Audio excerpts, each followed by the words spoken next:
ለሰባተኛው ጠቅላላ ምርጫ ከ9 ሚሊዮን በላይ ዜጋዎች ለመራጭነት ተመዝግበዋል ብለዋል የኢትዮጵያ ብሔራዊ ምርጫ ቦርድ። የመራጮች ምዝገባ ሂደትን አስመልክቶ መግለጫ የሰጡት የቦርዱ ሰብሳቢ ሜላተወርቅ ኃይሉ በ46757 የምርጫ ጣቢያዎች የመራጮች ምዝገባ እየተከናወነ መሆኑን አንስተው 6395 ጣቢያዎች ምዝገባ ያልጀመሩ መሆናቸውን ነው የተናገሩት። በዚህ ጉዳይ ላይ ተጨማሪ መረጃዎችን ሊያደርሰን ባልደረባችን ሰለሞን በየነ በቀጥታ መስመራችን ላይ ይገኛል። ሰለሞን እንደምን አምሽተሃል? መረጃዎች ምን ይመስላሉ? መቀጠል ይቻላል?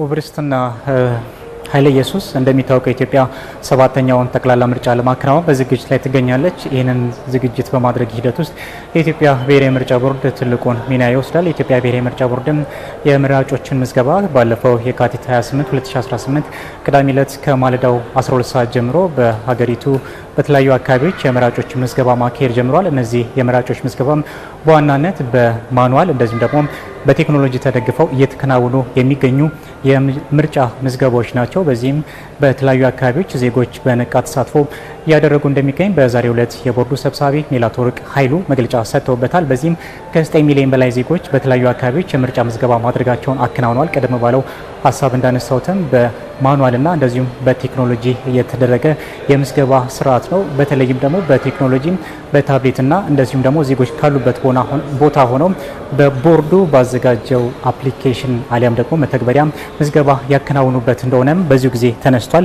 እንደ አጠቃላይ ባለፉት 6 ቀናት የተከናወነው የምርጫ መራጮች ምዝገባ ሂደትም የተለያዩ አይነት ተግባራቶች ሲከናወኑበት እንደነበረ አንስተዋል።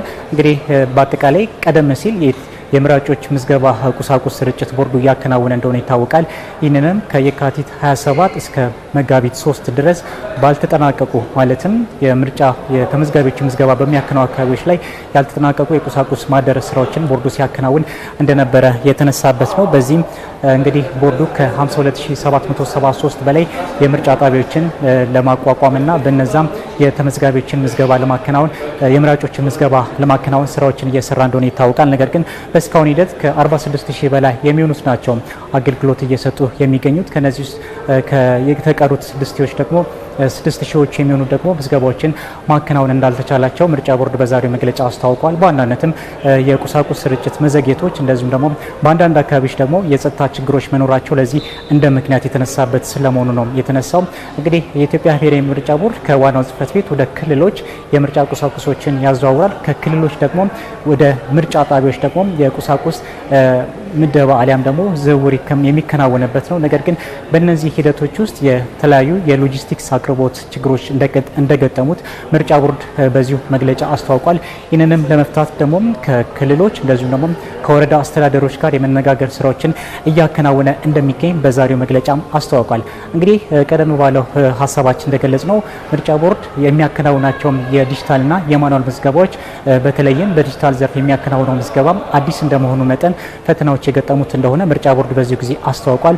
በተለይም ዜጎች ከእለት ወደ እለት የመራጮች ምዝገባ ቁጥር እየጨመረ መምጣቱም ይህ አዲስ መተግበሪያ አዳዲስ ስራዎችን የሚጠይቅ እንደሆነና ይህንንም ከጊዜ ወደ ጊዜ እያሻሻለ ዜጎች የገጠማቸውን ሲመዘገቡ የገጠማቸውን ችግሮች ለመፍታት የሚያስችሉ ስራዎችን እየሰራ እንደሚገኝ በዚሁ ጊዜ አስታውቋል ማለት ነው።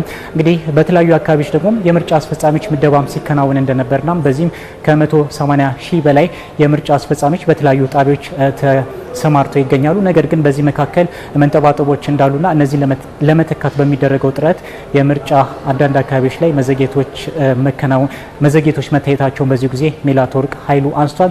በቀጣይነት ምርጫ ቦርድ እነዚህን ችግሮች በማረምና የተለያዩ ስራዎችን በማከናወን በተቻለ መልኩ የተመዝጋቢዎችን ቁጥር ለማሳደግ እንደዚሁም ደግሞ የምርጫ መራጮች ምዝገባም በተሳለጠ መልኩ ለማከናወን እንዲቻል ስራዎችን እንደሚያከናውን ነው የገለጸው። በዚህም ከፖለቲካ ፓርቲዎች ከክልል መንግስታት ጋር በጋራ ለመስራትና በተለይም ደግሞ በተለያዩ አካባቢዎች የሚገጥሙ የጸጥታ ችግሮች ከመራጮች ምዝገባና አመዘጋገብ ጋር ተያይዞ ያሉ ፈተናዎችን ለመቅረፍ በሚቻል መልኩ ስልቶችን መቀየስ ላይ ትኩረት ማድረጉን በዚሁ ጊዜ ተነስቷል።